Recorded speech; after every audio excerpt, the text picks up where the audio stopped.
entrepreneurs who have joined us today to share their experiences of their startup, which is primarily working in the area of sustainable living and ecologically friendly products. So I'll quickly introduce the organization which they have started, and also each one of them through their short profile. Okay, so the group of entrepreneurs we have today own a company called the Bartan Company. So it's an event management company, more specifically in the area of waste management, which happen in social events. And they are a Hyderabad-based company founded in 2019. So their objective is to celebrate zero to low waste in events, with services ranging from diverse aspects of waste generation in events. This also include consultation on choice of earth-friendly serverware, written gifts, decor, and so on. Till date, they have serviced over 70 events, diverting tons of waste off the landfills, as well as redirecting waste to wealth through their network of partners. They also have started a new venture, which is called Sustainable Indian, which is working in the area of product and services company that enables sustainable living in Indian cities.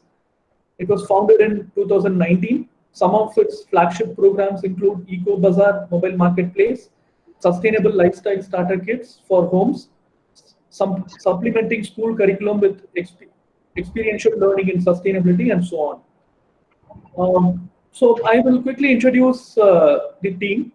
First, I would like to introduce Ms. Nidarshana Das. She is, in fact, one of the founders of both these startups. She has worked in marketing area till 2018. She decided to leave her corporate career to follow her true calling, which is sustainable living. She is currently working to build a world that's better, more livable than it was when she inherited it. She's also a permaculturalist, a minimalist, and a sustainable lifestyle evangelist, currently running the two earth-friendly initiatives, which they are going to talk about today. Welcome, Ms. Nidarshana. Okay. Thank you so much, Mr. Ganesh, for having us. We also have Ms. Madhumita Subramaniam. She's a software professional, mom of bubbly 6-year-old, and a campaigner for sustainable living practices. She also is the co-founder of the Bartan Company. She was actively involved in setting up wet waste composite site in her apartment complex, which processed around 300 kilograms of wet waste per day.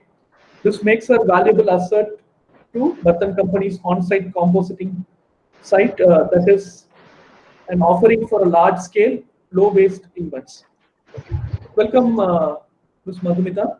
Thank you. Thank you. Yeah, we have Ms. Reena. She's a certified yoga teacher in 2015. Yeah, she's also interested in Ayurveda and also a practitioner in Ayurveda. And she has long years of experience in banking sector in the corporate world.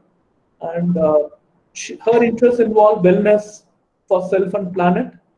And along with Nidarshana, she's working on an organic cafe. Yeah, she has joined the Bartan Company recently. Welcome, Ms. Reena. Thank you. Namaste. Yeah. So we have Ms. Aruna, a former insurance professional with 10 years of experience in risk management and medical underwriting. Yeah. So her interests involves, I think, urban farming, and she has joined Sustainable Indian Venture and co-started the Eco Bazaar corporate events, etc. Welcome, Ms. Aruna. Thank you, Mr. Ganesh. Yeah. We also have Ms. Sushoma Nagaraj. Her background is in the area of microbiology, and she is interested in microorganisms and their interactions with the environment. And she's interested in practicing green lifestyle, motivating her community by minimizing carbon and plastic footprint. And she has floated her own natural products company and also joined hands with like-minded people like Nidarshana and their friends. And she's also interested in managing waste in large cities. Welcome, Ms. Sushoma. Thank you so much. Yeah. So I've cut short many of your introductions. I'm sorry about that. I'll forward this introduction to the group. I've already forwarded it to the group, so they will read it. And if they're interested, they will write to you also if it is okay with you. Sure, absolutely. Not a Yes, problem at yes, all. absolutely. So we'll start now. So the format of I also welcome the students of this course for this guest lecture, and I hope they will benefit from it a lot because it's very important to listen to first-hand experiences. So the whole objective of this guest lecture is to understand the experience of being an entrepreneur in this area. So I would request the team to take this forward. Great. Thank you so much, Ganeshji, for having us and to talk about our entrepreneurial journey. Thank you to all the students who've joined us today, and a very warm welcome. Namaste. My name is Reena. We are, in fact, very pleased and thrilled to learn about programs at IIT Hyderabad that are preparing the youth to be future ready and also tackle the climate crisis with real world solutions. I think it gives us a lot of hope to continue our fight and have young minds hopefully join us in restoring the balance. And here I speak for all the five of us. So I have with me Nidarshana, Madhu, Sushoma, and Aruna from the team. Firstly, maybe I'll begin with how we've kind of planned the entire 1 hour. We want to have all of the members of the panel talking to us about how the two ventures were born, a little bit on our journey, the kind of response it elicited, and the challenges along, and various other aspects of the two initiatives. And then we will probably open it out for all of you to have your questions answered. So firstly, I'll begin with bringing in Nidarshana by understanding a little bit about the two ventures. As the founder member of the team, she can tell us a good intro about these two ventures. So for me personally, this is a trip down memory lane when I spoke to her back in the Organic Cafe, sometime a year and a half back. So tell us, Nits, how did a digital marketing executive jump into a cutlery bank idea? They are chalk and cheese, right? Yeah. Hello, everyone, once again. Thank you, Reena. Yes, I mean, I was into marketing communications for a very long time, but constantly feeling this nagging urge to do something more meaningful and impactful with my life. I mean, we all go through these times, when we kind of feel that, okay, maybe what we are doing is not the right thing to do. Maybe we should try something different, something more meaningful. And that took me to my little bit of research that I did. It took me to this course called permaculture. Now, permaculture, I'm not sure some of you may be aware of this. Permaculture is it's about setting up self-sufficient, sustainable human ecosystems that kind of prompts people to find solutions of real-world problems in harmonious, non-exploitative coexistence with nature. Now, interestingly, this course is being provided at Aranya Agriculture Alternatives, which is actually considered to be the seat of permaculture within the not just the country but abroad. So people from all over the world come to Aranya Agriculture Alternatives in Zahirabad, a few hours drive from Hyderabad, to attend this course. And so after going for this course and coming back to my current concrete jungle, what I saw was the single biggest problem that really stood out for me was the problem of urban waste. Okay, I mean, I did not know that I would start obsessing about it so much, to the extent I went to parties, I went to home events, and all I could see was dustbins, spilling over.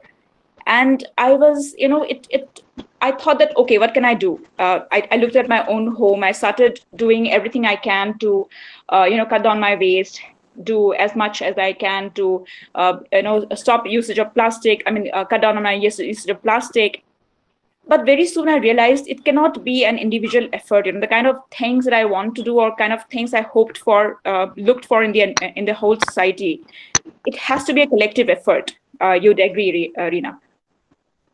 Yeah, absolutely. I think None of us, can do this alone, and that's exactly why we are here as well, right? So, having been overpowered by the whole waste scene from events, parties, etc., what happened next, and what was the discussion with Madhumita next? Yeah, so I think I would call myself very blessed to be part of a community in Hyderabad who is, that is very ecologically conscious. We are around 700 apartments, and we have volunteer-driven community composting in place, and we compost around 200 kgs waste per day. Okay, it is actually humongous, and so I had this, so they look like the most most viable people to turn to with my whole problem of waste. And I proposed to them, how about we start a community utensils bank and have people at least, generate less waste from our own events, right? And that is when one of the volunteers from the composting team and a composting expert, Madhumita, she stepped forward and said, okay, let's do it. And a couple of other people also came forward that, okay, we will be financing the whole initiative. And yeah, that is how we started, I think, a year ago. And gradually, as our demand increases, we had people from the neighboring communities, calling us for utensils. We had Reena from Sarovar and Sushoma from another neighboring community join us. Yeah, and the rest is history, right? Yeah. So this was the TBC team initially, and maybe we deserve to hear a little bit about the Sustainable Indian as well, Nidarshana, which came out of a more personal journey for you. So TSI. Right. So Sustainable Indian, or TSI, as we would now refer to it as, during the discussion today. And TBC would be Bartan Company for the ease of, sharing. So TSI branched off from TBC as a more holistic approach towards sustainable living. We wanted to include, what kind of products to buy, what kind of shops to look for, what kind of different sustainable lifestyle alternatives to follow. So to be able to do that, we wanted to give a more holistic approach to the whole segment. And so we branched out as Sustainable Indian because TBC, Bartan Company, was more focused on the area of waste. Mm-hmm. We will talk in detail about it a little later. Now, getting back to our journey in TBC. Reena, you have. Right. So, having been, so up close in this space of waste, the often asked questions in most lay people's mind is the problem really that big? Haven't we always lived like this, and hasn't the earth always taken care of itself, etc.? So, are we able to elucidate how big the problem actually is? So, Reena, the problem was never this big. The landfills were not there, I think, around 30 years ago. They did not exist. So if you look at the current set of statistics, we try to pull out some data. Now, in India alone, okay, only in the towns and cities of the India, we have around 62 million tons of waste generated per annum. Okay, and surprisingly and shockingly so, our Hyderabad ranks 4th in the country in terms of waste generation. And so if you break it down, it is around a family of 4 generating 2 kgs waste a day. So it is actually, the problem is quite big. Yeah, that is a lot of waste, and that's a bit shocking, like you said, because if you look at Hyderabad and at least the new parts of the town, you wouldn't believe that Hyderabad features as the 4th largest contributor in India for sure. So I mean, it's a bit unbelievable that we didn't notice these kind of hazards for a long time as such, right? Yes, it is unbelievable, Reena, because see, the primary problem is we imagine that when we throw something, it just vanishes. It does not go away. There is nothing called throw away. It lands somewhere. It is probably the cup, the plastic, mug that you would have thrown 100 years ago would be still lying somewhere. Sorry, 100 years is too much. Yeah. So basically saying that things do not just vanish. They just land somewhere and stay there. So although there are waste management companies working really hard to try and take care of this huge, humongous waste issue in the city and in the different cities of India. Also thanks to the Swachh Bharat campaign. But we decided to kind of step back. We take a step back and see where exactly this waste is coming from. What are those things that is actually generating waste? What are those habits? What are those? And we decided to look maybe 20 years back where people were actually living sustainably and waste wasn't an issue. So yeah, I mean, we took the back to roots approach where we looked at the very source of where waste is coming from. Right. In fact, I guess the entire problem, as what you've explained, while there were companies who were managing waste after it got generated, what we really did was going back to how it is getting generated in the first place and how is it such a huge, statistics now when it wasn't so, a few decades back, right? So just to elaborate on that, if we look at the source of waste as such, to begin with, if you look at even the lockdown scenario today, so this happened I live in a gated community of 1100 plus apartments, and suddenly because of the lockdown and the shortage of staff of housekeeping, the management committee decided that a daily waste collection is not possible. So we they announced that this is going to be done every 2 to 3 days, and we'll have to keep the waste at our homes. And suddenly people were making a hue and cry about, and they woke up to the fact that in a day we can't even afford to keep our dustbins unemptied for more than 2 days, because we were just producing so much waste. So if I were to project that from an individual household to a community, the different families that come together, the society at large, the problem of waste is unimaginable. And we already covered, like one person generates more than half kg of waste today in India. So when we looked at this as a problem, we realized that one of the huge contributors of waste, as in where it gets generated the most, is events. So any celebrations, we always go in for single-use plastics and disposables, which are preferred for convenience and are also cheap. And this is where we said that we need to step in and control this problem where at source itself. So, like Nidarshana explained, our approach in most of the problem solving that we've come across so far in this space is starting with the perspective of how did our parents and grandparents do this before single-use plastics or disposables were introduced to us. In fact, this has almost become our mantra all through. So begin any problem by asking how did our ancestors do it, and what were the materials that they used before plastics. We almost tend to think that we were born with plastic, right? So how can we bring back this sentiment of using every single item to its fullest potential, and along the way, if we can make this cool, then that's a trend to catch on to, right? So this is has been actually one of the ways in which some of our TBC's big hit solutions came about. And coming to the services, we will talk about those big hit solutions a little later. Coming to the services as such, as to what TBC has handled to solve this problem. We started off with catering, small individual customer base who hold birthday parties or parentums and haldi kungum ceremonies, anniversaries at home, indoor events, and always it's been single-use plastics which were the go-to solution.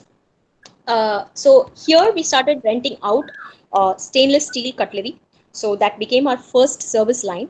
where a small set of a plate, spoon, a glass, a bowl was given to our guests. Let's say 20 member guest list, and we give 20 sets of this to our guests, and they use it and they return it. And to add to the convenience factor of single use plastics, and for them to go for that, they don't have to do any of the cleaning, right? So we also offered on request maid services who will go to their homes, clean after the event, and then get the stock back. So this was one of our beginning of the journey, services that we provided. And soon, before we knew it, we started becoming very famous in the Nalagandla area of Hyderabad. And because this houses about almost 10,000 plus residents who are all in gated communities. And we were being called for birthdays, Ugadi, Eid, and Independence Day celebrations, etc. So slowly it became, from a small indoor event servicing, we went on to also doing sort of outdoor events which were public. Excellent, Reena. Nice walk down the memory lane Yeah. for us. So, so basically, we're saying that we turned a problem into an opportunity. Yep. And we moved gradually from indoor to outdoor events. So, so do you think, Reena, was it a smooth sail for us, or how did it go for us? Do you remember? Hardly a smooth sail, I would say. A lot of memories attached and lots of learnings, I would say. And I'm sure the team would, vehemently agree on this. The answer is a mix of a yes and no. So when we did make the transition from indoor to sort of, big events like Ram Navami or a Ugadi or a Eid celebration in the community, what happened was we did face some logistical challenges.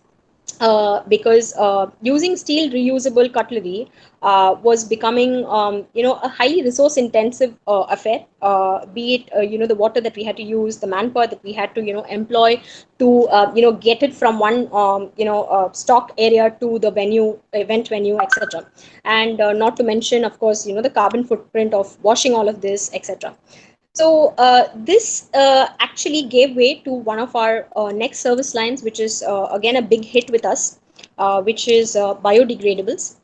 Now, these are basically, cutlery made out of natural material like leaves, but although they are also single use, they come with a difference. So I think I'll get Sushoma here, who's our team's microbiologist, to tell us a little more about what the entire biodegradable services are like, and how it works as such. So Sush, if I can get you in, can you tell Thanks. us? Thanks, Rina. Yeah, Yeah. so biodegradables are an excellent option as against to single-use plastics, but they become the best option only when they are relinquished responsibly. Also, this option is best when the client cannot does not have access to water, and they cannot have the utensils cleaning, or if the numbers of a particular event are more than 100, then I think then there was this time when we saw the issue with the logistics for steel. So suppose that we started working on biodegradables, and we have put in a lot of effort in doing our research on different varieties of biodegradables which are available in the market today, and we propose to our clients basis on their needs. And also the single-use plastics have been the biggest culprit here in today's times, for they are not recycled. They are simply thrown into the landfills, and they sit there for many years just emitting toxic gases.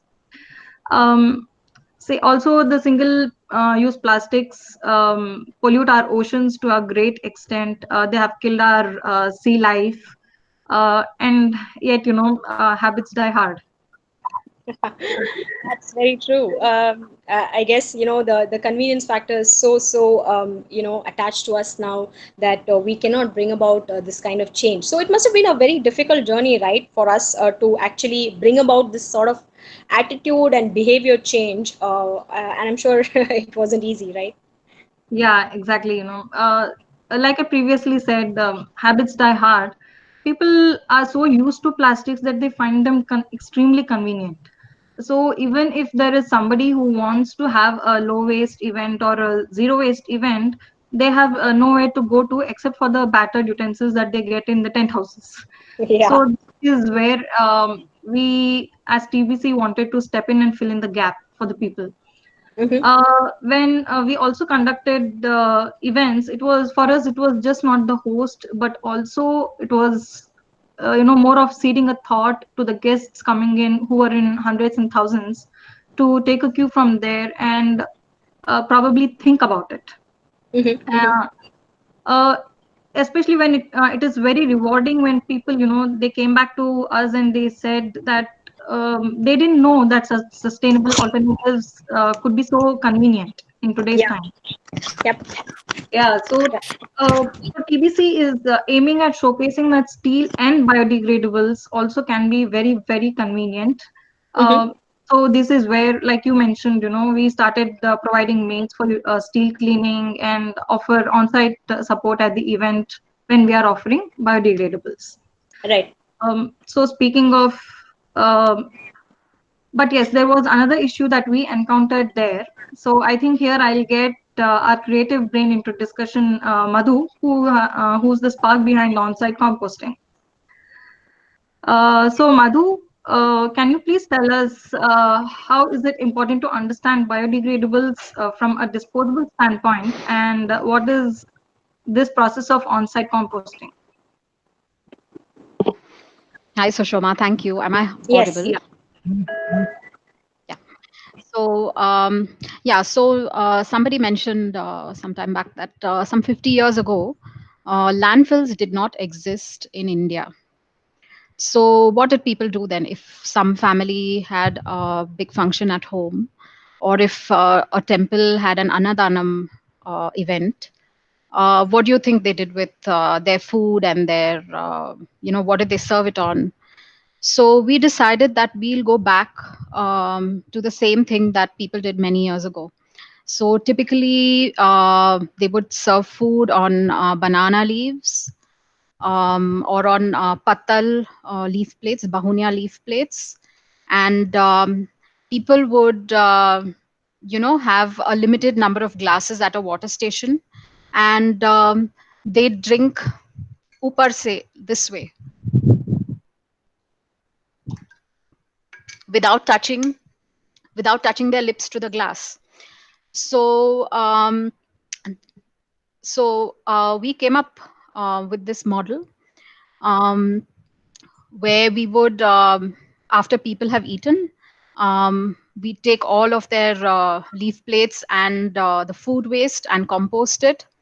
And our event will not generate any kind of reusable plastic waste in the form of plastic water bottles or paper cups. So typically what our event looks like is that after a guest has eaten, he usually would go around looking for, I'm talking about an event where, we are serving a large number of guests. He would go around looking for a place to drop his plate, right? So instead of a dustbin, a typical dustbin, our events have a compost bin. So over time and over many events, we devised a model where we collect all the biodegradable waste and we are able to compost it. And we handhold guests at a function. We employ additional staff to show them where their plates should go. And so while the host of the event has the satisfaction of owning up to the waste, the guests, some of them, when they go back, they might reflect on the simplicity of the whole thing, and they might be curious and want to try composting in their own houses. The Upar Se PO model, we were very apprehensive at the time we introduced it. But it has worked so well at events like marathons, where there are 200 people, 2,000 people, sorry, at the marathon. And we've used around 50 glasses at a water station. So, no plastic bottles. I mean, you straight away save out on 2000 at a single event. We even had a elite wedding where people were drinking upar se, and nobody really felt shy, or they didn't. It was an elite wedding, and nobody really gave it a second thought. So I think that has been a big win for us. And Reena can tell us how how we broke some mental barriers. January was one of our busiest months. She will tell us about some events that we did. Over to you, Reena. Thanks, Madhu. Yeah. Yeah. So actually, for the whole of last year, I think having done events in gated communities, I think our largest event in gated communities was some 400, 450, top number. We had thought, we truly upped our ante, but this year Jan saw us, pushing new limits actually. Uh, we were called in early in Jan to make three very diverse events into zero or low waste events, as we call it. So one was just like Madhu mentioned, an elite Telugu wedding, which was over a span of 5 days, a combination of home events and events held at a large convention hall in the city. And then we had another event which was Tyagaraja Aradhana, which happens every year, and this is at as public a place as Shilpa Ramam. This was again a 5 day festival. And the third event is something that Madhu had already mentioned, which is the annual bicycling event, which was about 2000 plus participants. And in all these three events, the kind of impact we had was just phenomenal. So if I were to just talk about just the wedding and how we went through this whole event, we had a very good host who called us. So the groom's mom is the one who called us to make her son's wedding zero waste, and we knew that we had a very encouraging client in her. However, it was a very difficult job for us to, break some of the mental barriers. I remember Nidarshana and I were sitting at, this client's house, having a meeting of how to manage the logistics, and we were just discussing the idea of home composting the biodegradable plates for the home events, and using steel cutlery for the really small 20 or 30 people events, etc. And suddenly we were thrown a surprise that the convention hall in the city did not agree to having an alternate option, or they didn't rather know what was the alternate option to giving out almost 6,000 small plastic bottles, which they give in weddings typically these days. And in fact, it's a sort of an elite tag also is attached to it, that disposable water bottles are given. So we took it upon ourselves, and we actually managed to sit down with the convention hall management committee, convince them that this is a huge waste and we can really do something about it. It was only because of the conviction of the host, the client, that is the groom's mom, who said that it is fine if people come to my wedding and to my son's wedding and say we did not serve water in plastic bottles. We had a water station, just like the Upar CPO. We had posters which actually spoke about how to use this, and we were pleasantly surprised by the warm way in which people actually embraced it. People were coming and asking us. Of course, we were there to help the guests and guide them. Some of them asked us, how come you're not giving plastic bottles this time? And we said that is exactly why we're here. And we educated them that we saved 6,000 water bottles from going to the landfills. So if I were to just take the impact of this one wedding, we had saved about 16,000 plus plastic single-use disposables from going to the landfills. And I think that was just unbelievable, and we ourselves didn't think this would be the impact.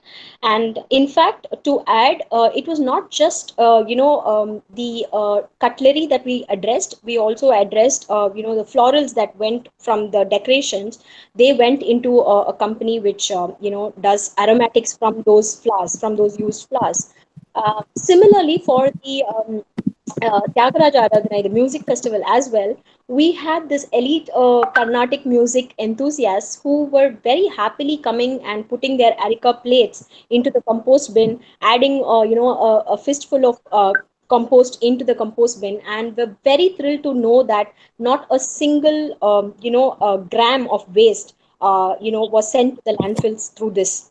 At the end of that 5 day music festival, we sent about 200 kgs plus of waste to a waste management partner who does this for the city, who manages the waste in the city as such. So I think pulling this off with just the five of us was unthinkable for us, before January this year. But however, we realized that with just a little bit of effort, just a little bit of education to our clients through various interactions, and taking the trust of guests who come in, we've been able to pull this sort of mammoth task just with the limited resources that we just the five of us. And probably from here, this is a juncture where we are wondering, are is life going to come back to normal? Are we going to have celebrations like this in the out in the open after this virus? We don't know. And today we are at a stage where this lockdown has made us to reimagine probably some of the ways in which celebrations will be carried out in the future.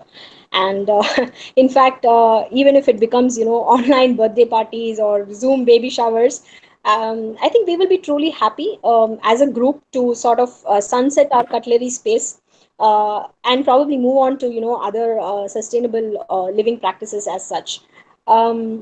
So that's sort of wraps the Bartan company journey, and what was our experience like.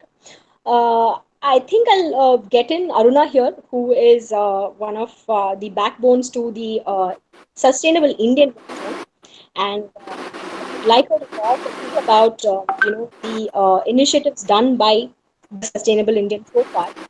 So from the introduction that Nidarshana gave, we already understood what TSI is about.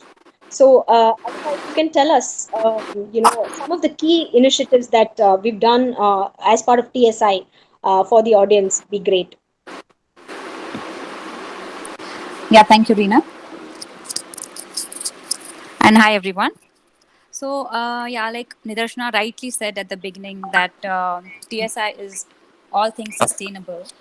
Today, a lot of us are aware of the hazards of our wasteful lifestyle, but don't know where to begin or how to begin to bring a change. Some also think that this might be an expensive lifestyle for all of us. So at TSI, we want to break this myth and ensure that this lifestyle is not reserved for the elite climate change activists. So we want to normalize sustainable lifestyle. And I think it's just possible for each one of us. So how do we do that? Like Reena said, it's our mantra to just go back to our roots and think what our parents and what our grandparents did. So what did we do? We shopped locally. We ate organically grown food, local food, and we promoted the local community there. And what we achieved, what did we achieve there? There was minimum carbon footprint. So from this, the idea of our Eco Bazaar emerged, which is a mobile market, and it is a platform for all mindful consumers to understand the sustainable alternatives available today locally for our daily needs. Thereby, we're not promoting consumerism, which is again biggest problem in today's world. So how do we do this? The essence of our market is, again, we get rural artisans, homepreneurs, and small businesses making or selling eco-friendly products, which also helps us to keep our costs low. And EcoBazaar is not just a marketplace; it is also a place where people can learn skills for leading a sustainable lifestyle at home. And these workshops are for adults and kids. So that's how we ensure that it's a family place. And we do have our own selling platform where we curate eco-friendly products and sell them as sustainable starter kits. Right now, we are also working on developing a curriculum for schools to supplement the environmental science subject with more experiential learning. So we figured it's easier to attract children during their formative years than skeptical adults to join our tribe of environmentalists. So apart from this, we are also using social media to raise awareness on sustainability. I would like to call Nidarshana to throw some light on our social media presence. Yeah, thank you, Aruna. The biggest supporters that we have, the biggest customer base that we have is people like us, but also, the fast growing customer base is coming from the younger generation. Children who grow up to be conscious, young adults who want eco-friendly marriages, who want eco-friendly celebrations. So, and social media has played a very big role in tapping into that customer base. We have our two social media platforms on Facebook. Apart from that, my personal handle, which I have retained it like that, the Sustainable Indian on Instagram. I try to, keep the personal voice there and kind of humanizing the brand and continue with my personal posts on how people can live sustainably in their homes and adopt, different sustainable living practices, which are easy to follow. So yeah, I mean, we have been through that, through social media presence. I believe we have gained a lot of traction among in the media as well, in the print and the digital media as well. We have been featured in different newspapers, and the fact that there is a general, wave of appreciation towards sustainable living, different initiatives in the sustainable living domain.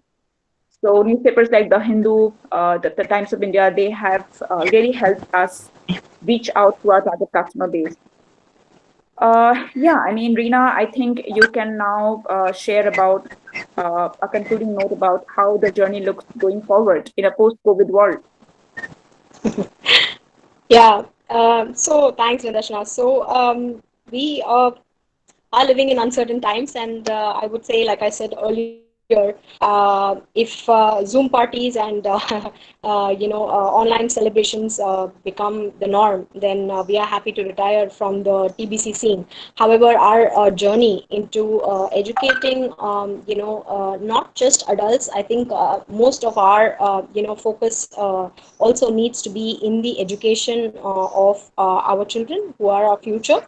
So, like we are already doing, we want to try and take the awareness of, the awareness already exists about what are the hazards, and I think more so even now, more so now, because people have realized what we have done as damage to the environment has come back to us. But how do we make the switch? So the entire endeavor of the brands that we are in is to make sure that sustainable living is easy and it is accessible and it is cool.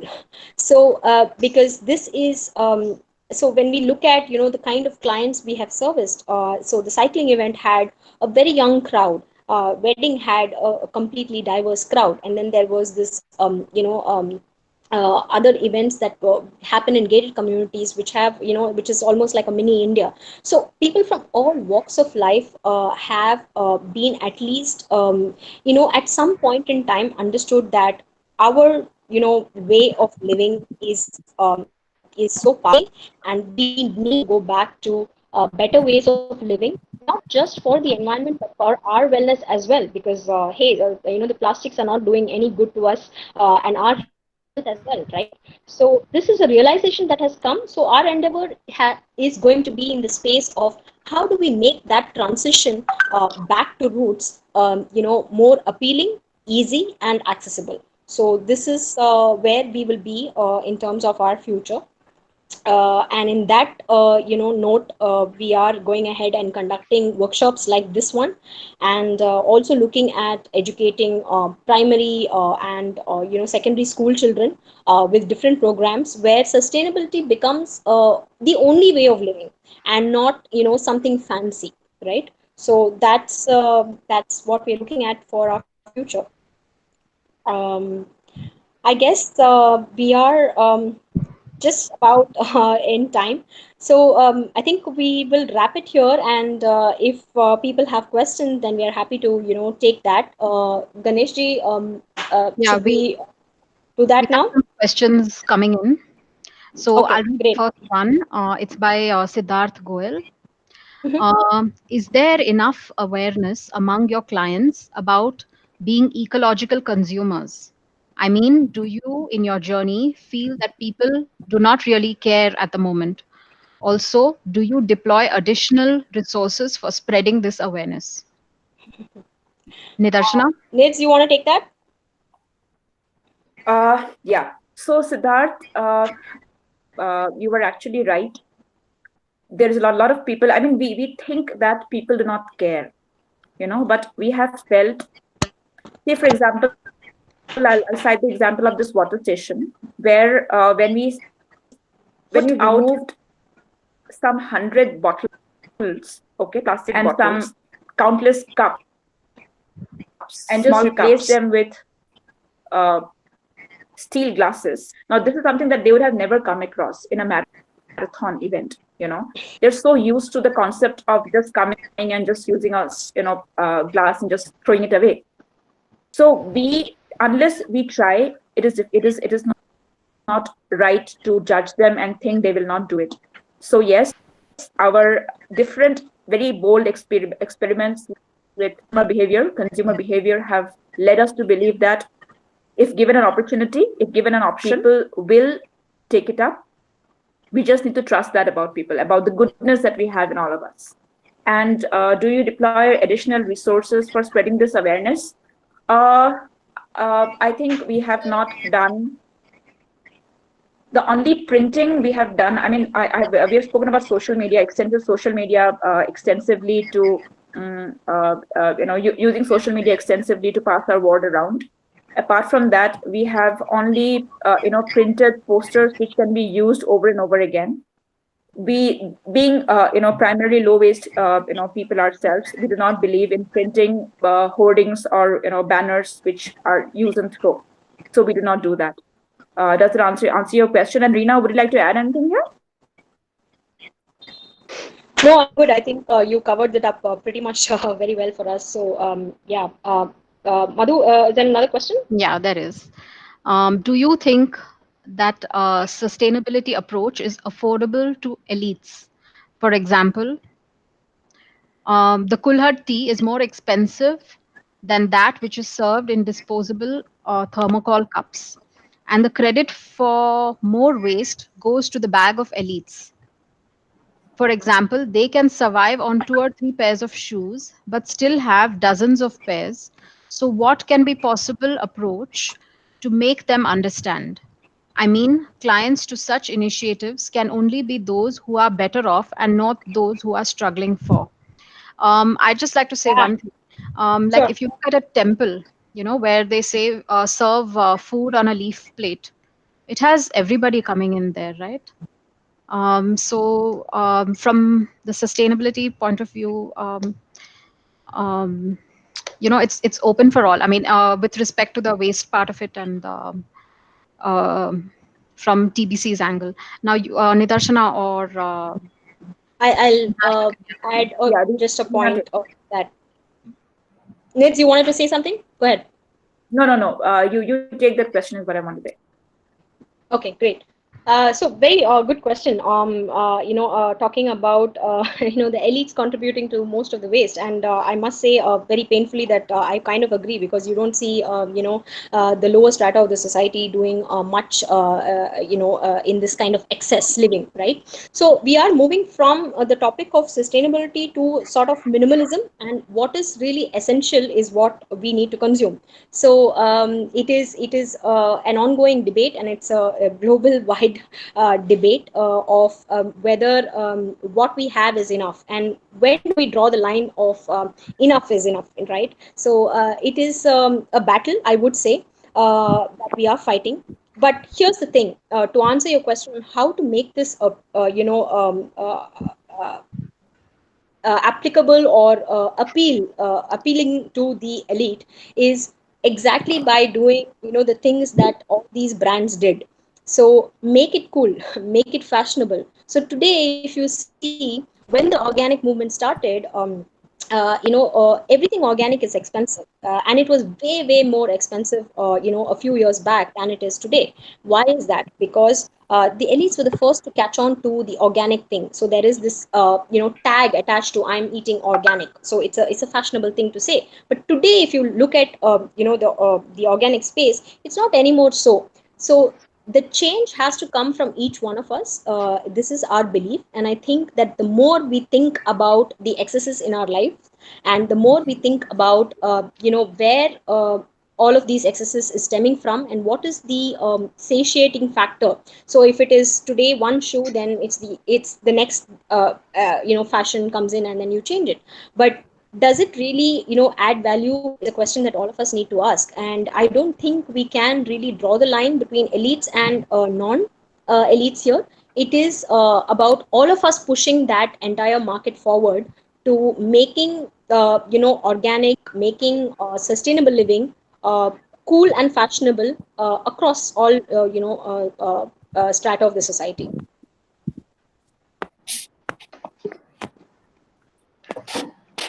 Okay, the next question.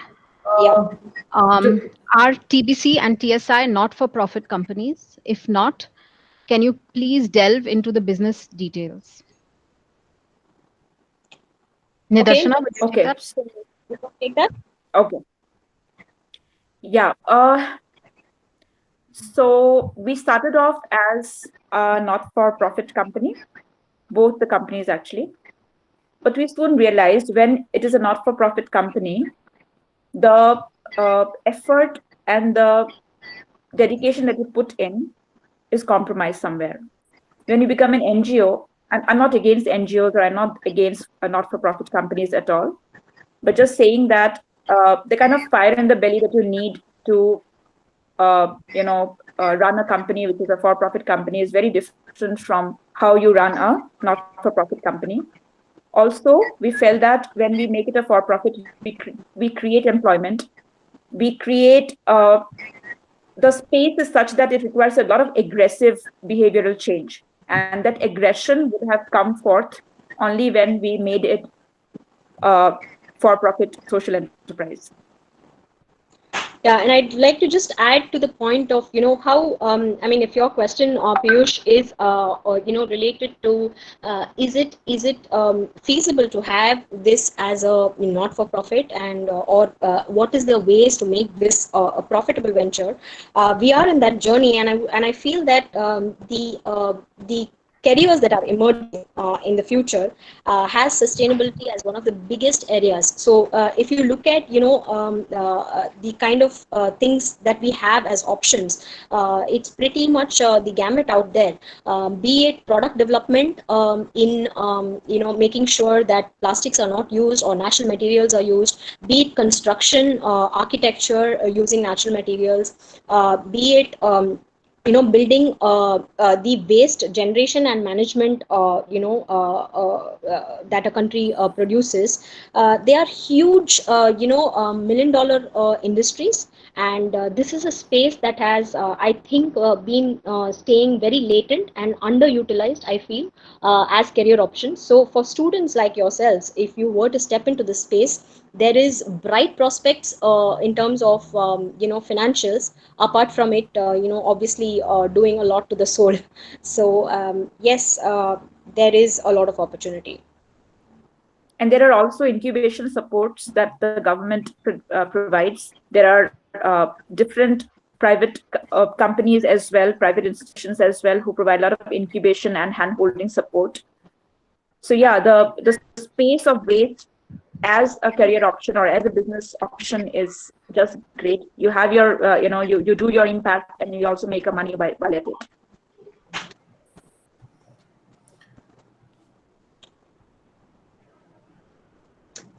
Great. Anything? Yeah, there's one more question. Mm-hmm. As you said, the campaign of companies run on social media. So I was again thinking about its accessibility. Okay. So yeah, we all tend to think that the social media is a be all and end all. We forget that that's a very small percentage of population that is sitting on Twitters and Instagrams, right? You're very right, Prabhat. But you know what? That is also the as we saw in the statistics, the towns and the cities are the ones that are contributing to a lot of waste. And if you still look at our rural side of the country, there is still a lot of values from our ancient cultures which is existent. They are soon catching up to the evil ways of the urban, I would say. But really speaking, I don't think they need much of preaching to be able to switch or make this switch and go back to a not so different lifestyle, probably even 5 or 10 years back.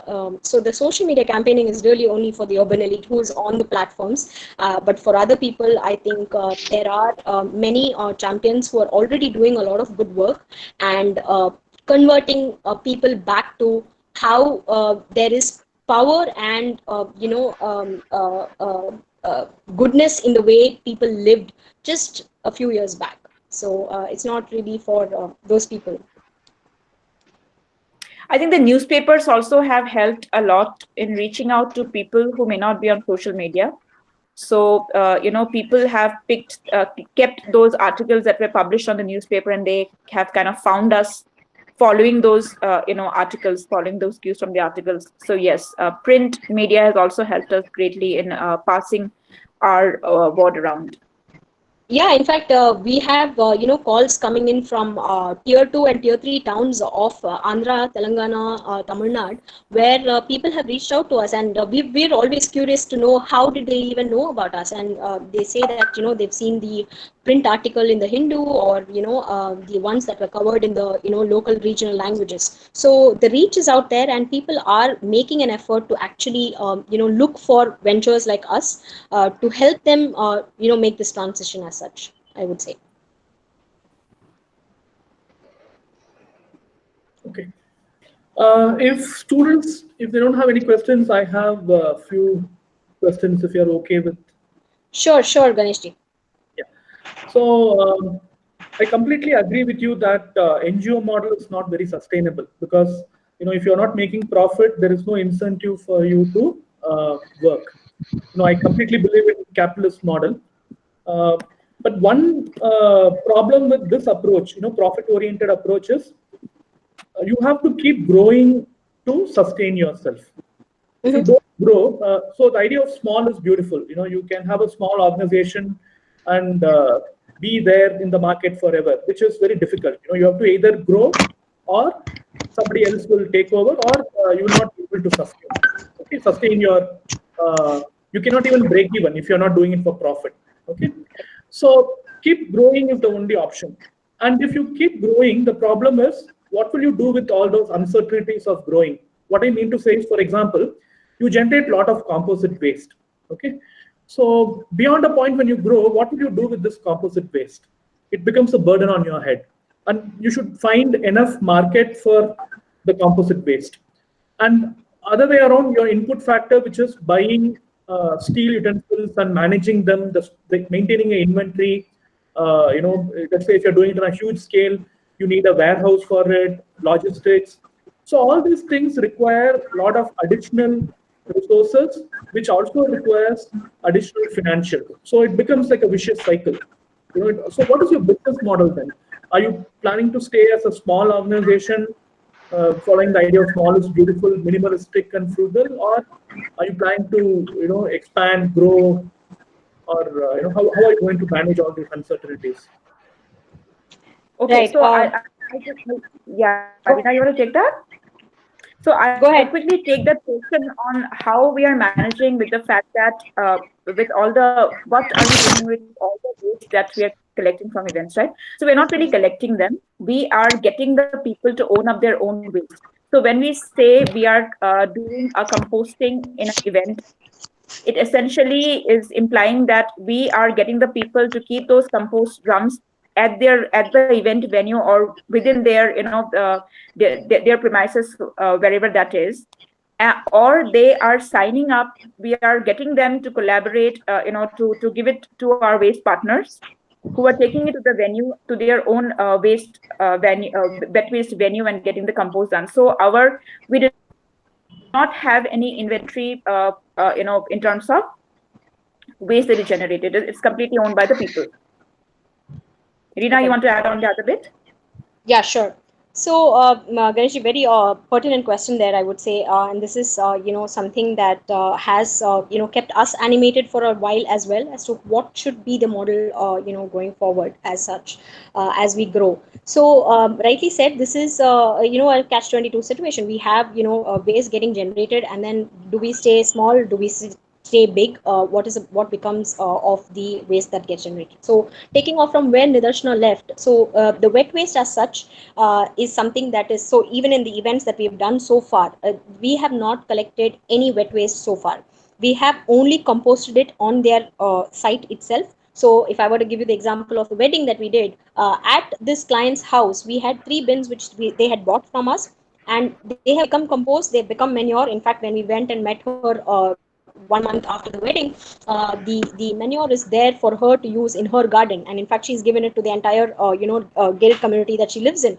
So the wet waste is very minimal in the events that we manage, and that's how we want to keep it going forward as well. The dry waste, or rather the waste that we're trying to evade, now that's exactly where we come in, right? So we are not generating any of the single use plastics. And coming to the point of whether we want to stay small, so far we have stayed within the city of Hyderabad, and in fact, to be specific, in this side of town where high tech and late and this side.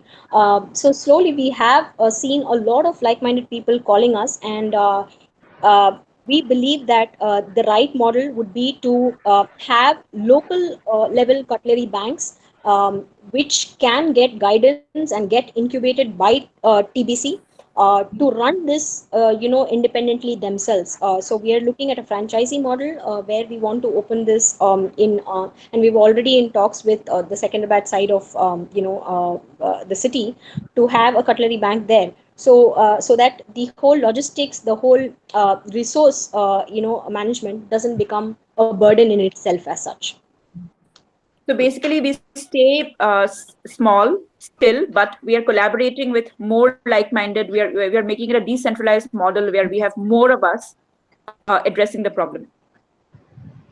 Interesting. Okay. Okay, there's a question. Yeah. Is there any other question? Yeah, there's one by Bendalam Anvesh. Okay. We can take that. Yes. Yeah.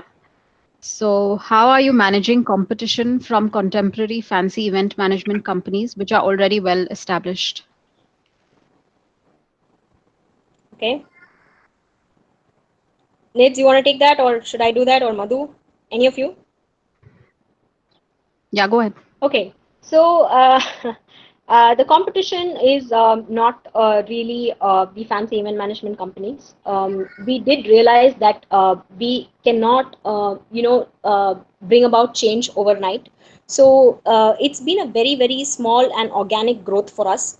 We want to stick to people who are already in the bent of mind of wanting to hold, low waste events. And I think slowly this has, increased, and we are the proof for that, because when we started off, we had very, very small birthday parties that we were catering to. Today people are looking at, weddings, marathons, and whatnot.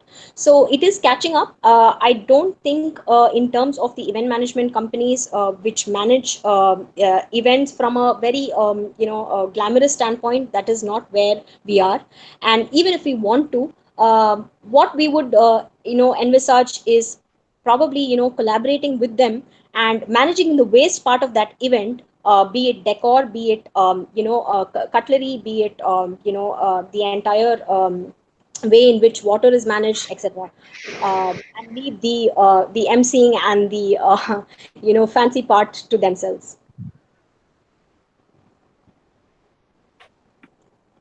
Okay. The next question is a very nice question. How do you plan to make biodegradable utensils sustainable? Because you would grow, won't you be, okay, when you grow, won't you be exploiting nature to some extent for the same? Beautiful question. Very, very, very relevant question. So this has been. Ronak, sorry, yeah, go ahead, please. Sorry, did you say I take that? Yeah. Madhu, you want to take that? Yeah, why don't you? Yeah. So yes. So among all the options that we have, banana leaves are the best. Bahunia pattal plates are also the best. These are not, they don't exploit the environment as such, because there's ample banana plantation already there. And, if we are just putting the leaves to use, it's a great thing.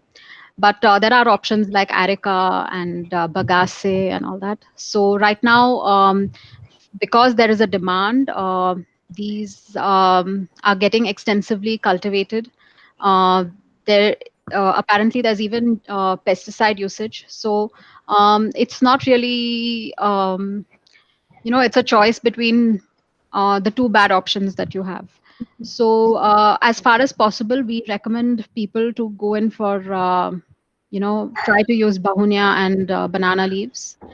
And stainless steel, according to me, is, the best thing to do. So we basically evaluate what the customer's requirements are, and we try to make a sensible choice. Yeah, Would you guys like to add? Yeah. There'll be always a carbon footprint. You can't live with zero emission. You have to pay some price. Yeah. The externalities should be low. You shouldn't. So the thing is that every time we have to weigh the outcome. For every event, for every choice that we make, we have to always weigh the outcome. So what a choice that is more the best answer for one problem may not be the answer for the second problem. So I think where there are situations, and ultimately everything boils down to the fact that we are so many of us. The whole sustainability game suffers because of the sheer size of our population, right? So yeah, I think every time we have to really think hard on what we are compromising on, and make the choice for the least evil one.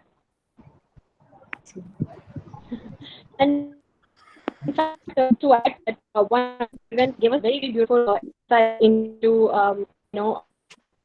called BYO. This is your bring your own plate, right? We've done where people go in plates, if it is possible. In fact, in commute, Darshana, all events have been managed in the last, I think, 1.5 years, where people bring their own plates down. They just bring it to the community hall and the clubhouse, and they wash it in the clubhouse. I mean, and the options are always there about what works in particular client situation. Yeah. That would be a wonderful idea, asking people to bring their own. Tanishri, Yeah. yeah, in fact, we did some in cyber community. We had a beautiful also did this for one school fairs where they the TTC was there in the school event, but directive to all parents and participating were to bring their plates, spoons, and all who did not, only 10% or 20% of the crowd bring it, and those who they had to pay a deposit at the counter set up.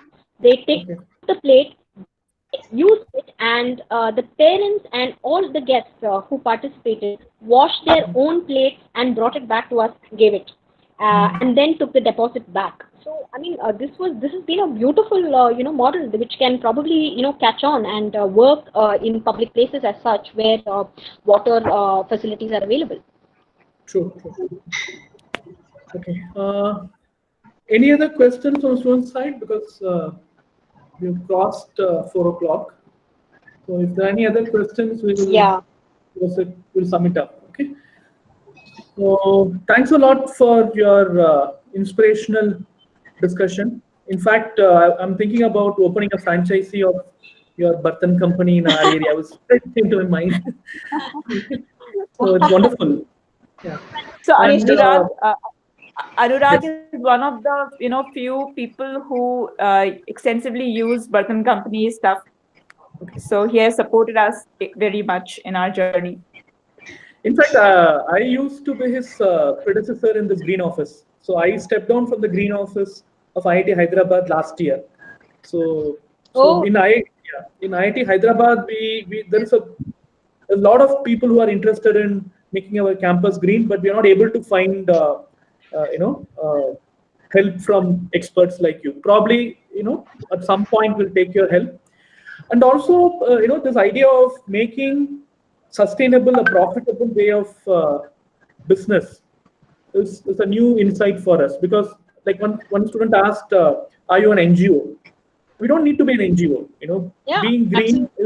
Being green is also profitable, and there is no harm, or it's not unethical to pay a premium for being green.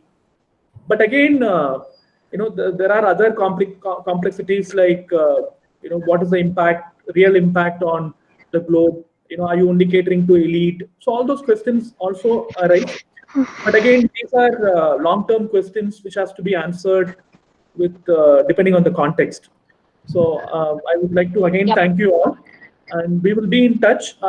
I will share your group email ID to the students, the Bartan company's email ID to students, if you are okay with it. And if you have any questions, you can write. Is it okay? Okay. Yes. Yes, absolutely. Thank you. Thanks a lot. Thank you. Thank you. Thank you so much, Ganesh. Thanks, everybody. All the really nice talking to you. Okay. Yeah. Thank you. Bye-bye. Thank you. Yeah.